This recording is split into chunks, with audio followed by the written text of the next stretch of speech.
Assalamualaikum warahmatullahi wabarakatuh. Welcome to my channel. My name is Halima. Kindly subscribe, share my videos, like and leave a comment below. Thank you so much for always being there for me. May Allah bless you and protect you.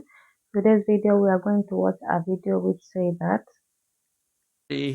how did Muslims deal with this? Because again, one of the things without wasting time, let us go together and watch this video together, inshallah. of the time we're living in. And so the question about authority, how did Muslims deal with this? Because again, one of the things that we can learn from the ancients is that they went through the same things that we're going through. They had authority problems in the early part of Islam. They went through their own types of disintegration. They went through their sectarianism, their schisms, right? The Sunnah Shia split is a schismatic split. And the Prophet said that you will split. He told us that. It's human nature. But then he said, but one group is guided. So everybody, if they're all claiming that, how is that claim substantiated? Because the Ismailis claim that they have the Batini authority, and this is what gives them the truth. The Shia claim that they have the Ahl-al-Bayt authority of the unbroken chain of the 12 impeccable imams that can't make mistakes. Within the Alawi or the Nusayri, also a sect, a radical sect of the Shia tradition, claims that they have a direct line to Ali, who's an incarnate, like the Logos, like Jesus.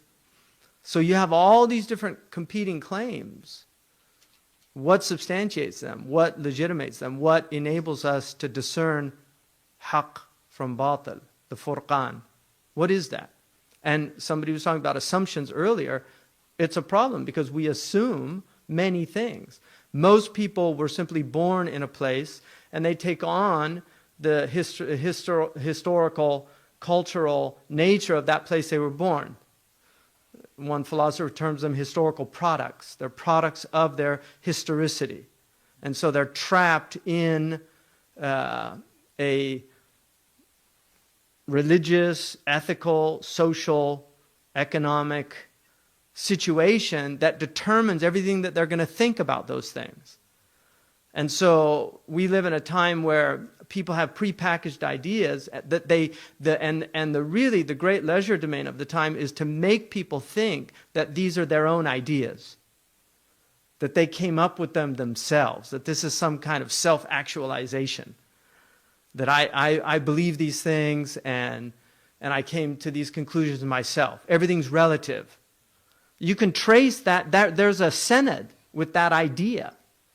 That has a lineage. And you are in a chain of transmission when you make that statement. And we can trace that chain and see who the first people that said it were.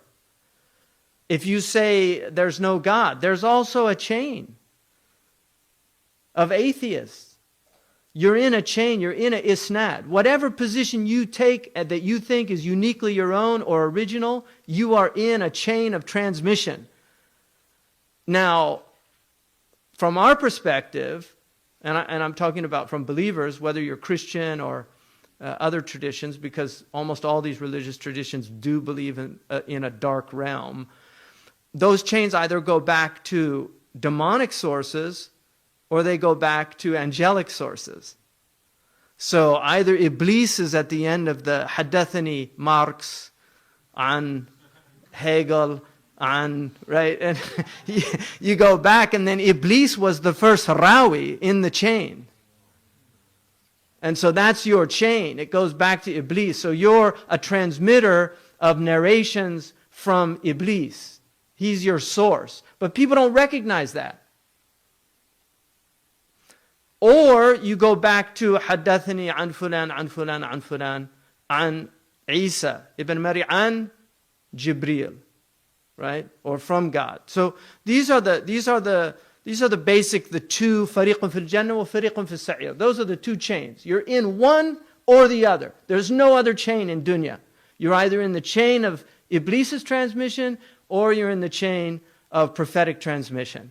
Now Iblis, people forget, you see, that the occult, people don't want to deal with the occult. The occult is everywhere. You're dealing with occultic phenomena everywhere.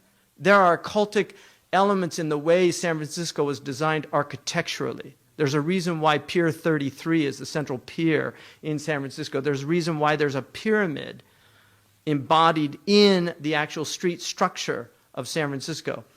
Washington, D.C. is designed in an occultic design. Why? Because there are people that have religious beliefs, spiritual beliefs, and those spiritual beliefs impinge the way they see the world, the way they act upon the world.